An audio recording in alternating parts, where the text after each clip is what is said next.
साहेब बंदगी।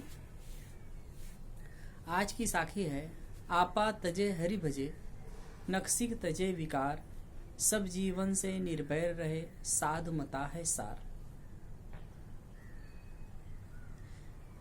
ये साखी बहुत ही महत्वपूर्ण है और रहने के 5 बातें बहुत अच्छे ढंग से इसमें बताए गए।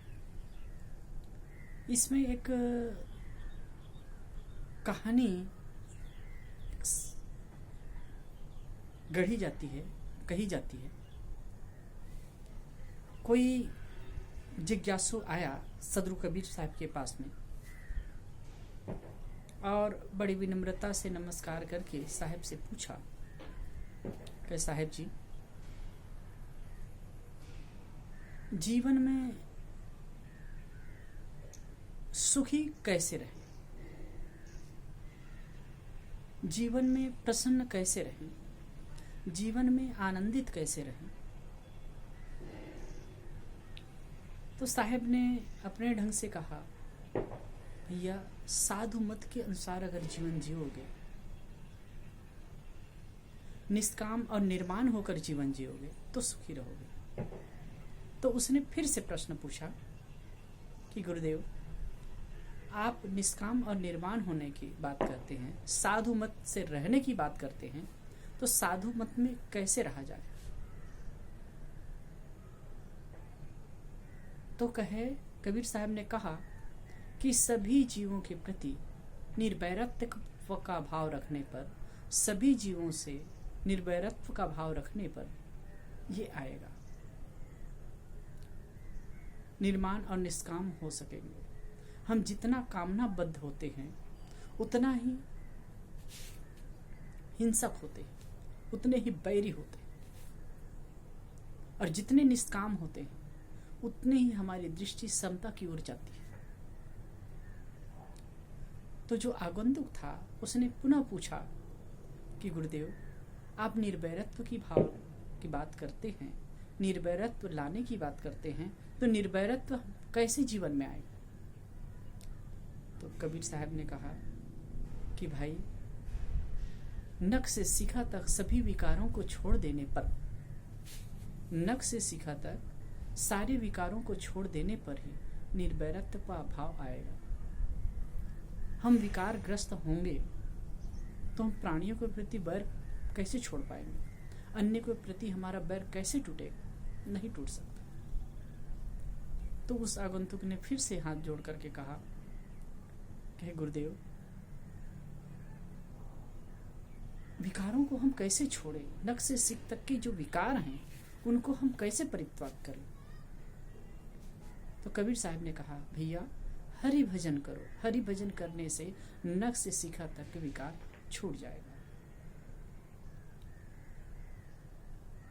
हरि भजन करेंगे तो विकार धीरे धीरे हमारे हृदय में सकारात्मक भाव आएंगे। हरि भजन करेंगे, सकारात्मक भाव में रमेंगे, अच्छा हम सोचेंगे, भक्ति भाव में हमारा मन होगा, तो फिर नकारात्मक भाव है, विकार हैं, वो छूटते जाएंगे। तो उसने पुनः हाथ जोड़कर निवेदन किया और कहा, गुरुदेव, हरि भजन, मैं तो अज्ञानी हूँ, सामान्य हूँ, हरि भजन कैसे होगा ये मेरे समझ में नहीं आता है, आप कृपा करके बताएं हरि भजन कैसे हो सकता है? तो साहब ने कहा, अहंकार को छोड़ने से, अहंकार को छोड़ने से ही हरि भजन हो सकता है। ये साखी में हम देखें तो यही 5 बातें हैं। आपा तजे, आपा नाम अहंकार को छोड़ने की बात है। अहंकार को छोड़ो, हरि का भजन करो, नख से शिखा तक विकार को छोड़ दो, सभी प्राणियों से निर्वैरत्व का भाव रखो, और साधु मत ही सार है, उसे जीवन में अपनाओ। आपा तजे, अहंकार, अहंकार को छोड़ो। क्यों? किस चीज का अहंकार? क्यों अहंकार करते हैं हम? क्यों अहंकार से आबद्ध होते हैं? अहंकार रूपी सर्प भयंकर है, और अहंकार में पड़ करके आदमी कहीं का नहीं रह जाता है। 1 लाख पूत 1.25 लाख नाती, ता रावण कर दिया न बाती, रावण के लिए कहा गया। रावण अहंकार से एकदम मशगूल था। कहता था रावण झूठ टूट सकता है पर झुक नहीं सकता। ऐसे दुर्योधन की बात आती है। दुर्योधन भी अहंकार से अभिभूत था।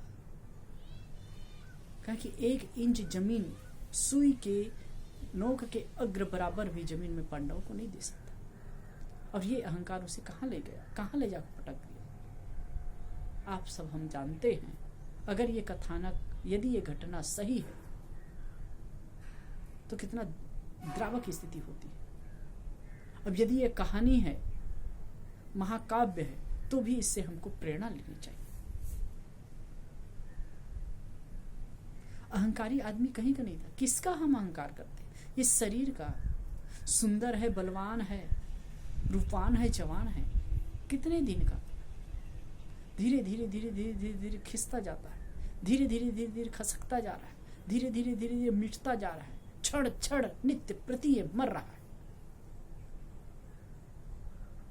फिर भी इसका हम अहंकार करते हैं।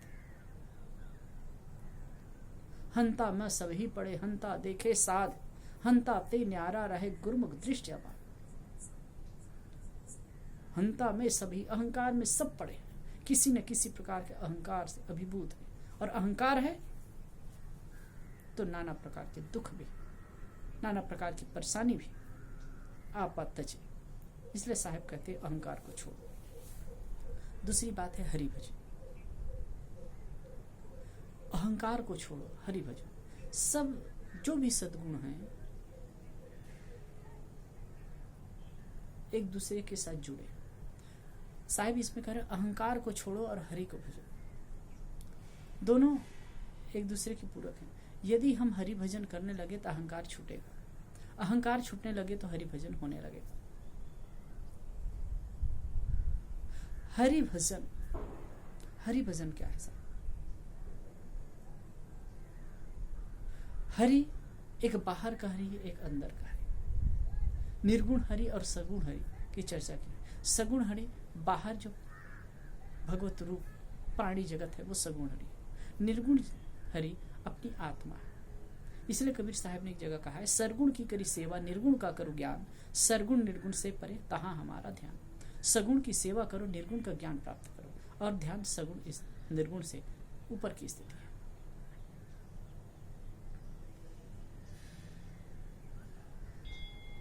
निर्गुण तत्व विराजमान है। निर्गुण आपका जो सत्व है, जिसमें रस सत्तम ये तीनों गुण नहीं है, वो आपकी चेतना है। उस तत्व को ज्ञान समझना है। और बाहर सभी प्राणियों के प्रति सहजता, प्रेम और सरलता का भाव रखना है, पवित्रता का भाव रखना है। यही हरि की भक्ति है। तो साहिब कहते हैं आपत है हरि भजे, हरि भजे। भजने का अर्थ होता है, भजना का अर्थ होता है सेवा। भज धातु से भजन शब्द में पहला अर्थ होता है सेवा, दूसरा अर्थ होता है विभाग। तो भजे क्या? अपने आप को समझना, अपने आप को जानना, अपने स्वत्व को परखना, देह से भिन्न अस्तित्व को जानना, विवेक से, समझ से, ये हरि भजन है। और बाह्य प्राणी जगत के प्रति निर्मल भाव रखना, यथा संभव सेवा का भाव रखना, ये हरि भजन है। फिर कहते हैं नख सिख तजे विकार। नख से सीखा तक जो विकार है हमारे शरीर में, शरीर को हम 3 भाग में बांट सकते हैं। हमारे जीवन को शरीर, मन और वाणी। शरीर से 3 दोष होते हैं, वाणी से 3 दोष होते हैं, और मन से 4 दोष होते हैं। शरीर से चोरी, हिंसा, व्यभिचार, वाणी से गाली, निंदा, झूठ, और मन से ईर्ष्या, क्रोध, मान और छल। ये 10 दोष होते हैं। शरीर से हिंसा न करें, चोरी न करें, व्यभिचार न करें, मतलब दूसरे स्त्री पुरुष के प्रति जो कुदृष्टि की भावना है वो न हो। अधिकतम लोग घर संसार गृहस्थ जीवन जीने वाले होते हैं, उनके लिए एक मर्यादा है, एक लिमिट है कि अपने मर्यादा में रहे। विवाह हो गया तो अपने पति पत्नी में संतुष्ट रहे, बाहर न जाके उनसे अलग अगर कहीं दृष्टि जाती है तो पाप करते हैं। हिंसा किसी प्राणी की अपने स्वार्थ भाव लेकर के मारना, हत्या करना, ये हिंसा है। और चोरी किसी के माल को चुपके से उठा लेना, बिना पूछे उठा लेना, चोरी सब जानते हैं, अधिकतम लोग चोरी करते भी हैं। तो ये न हो, ये पाप है।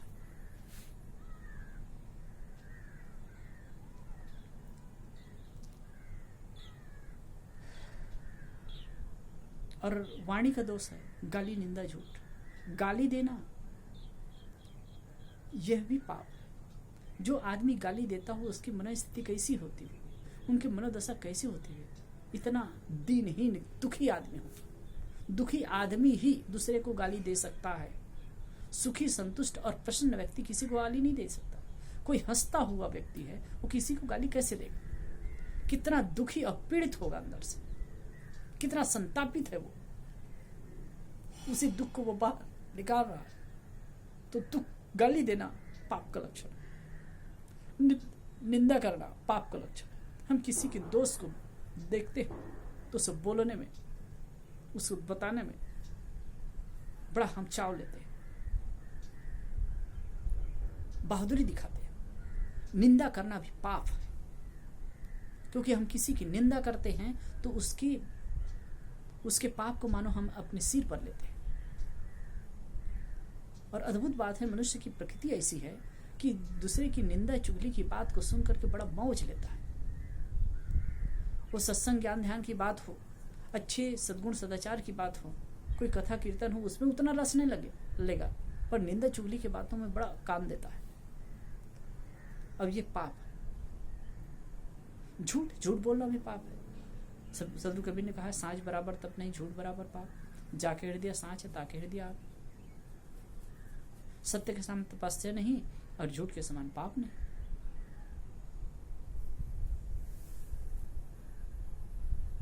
और मन के 4 दोष हैं। ईर्षा करना, किसी की तरक्की को देख करके ईर्षा करना, ये पाप है। क्रोध करना पाप है।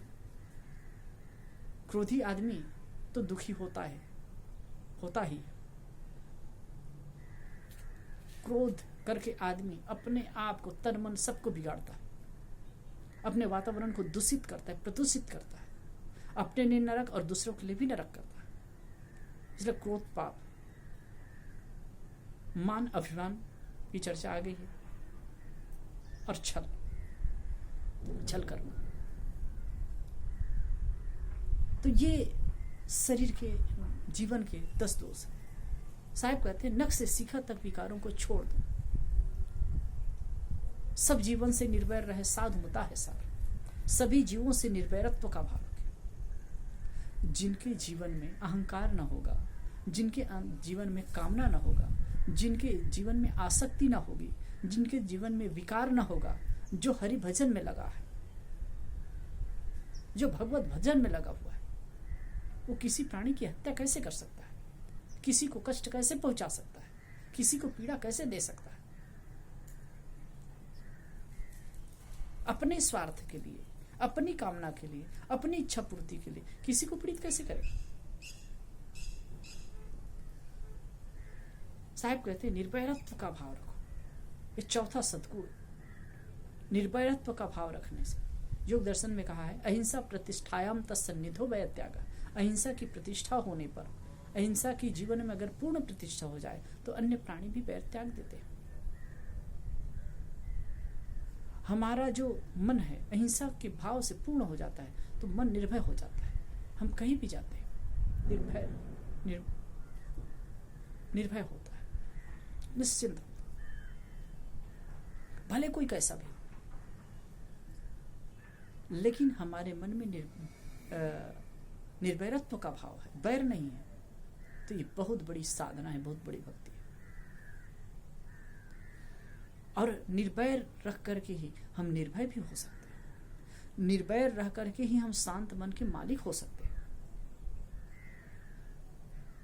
ये बिल्कुल एक दूसरे की पूरक है।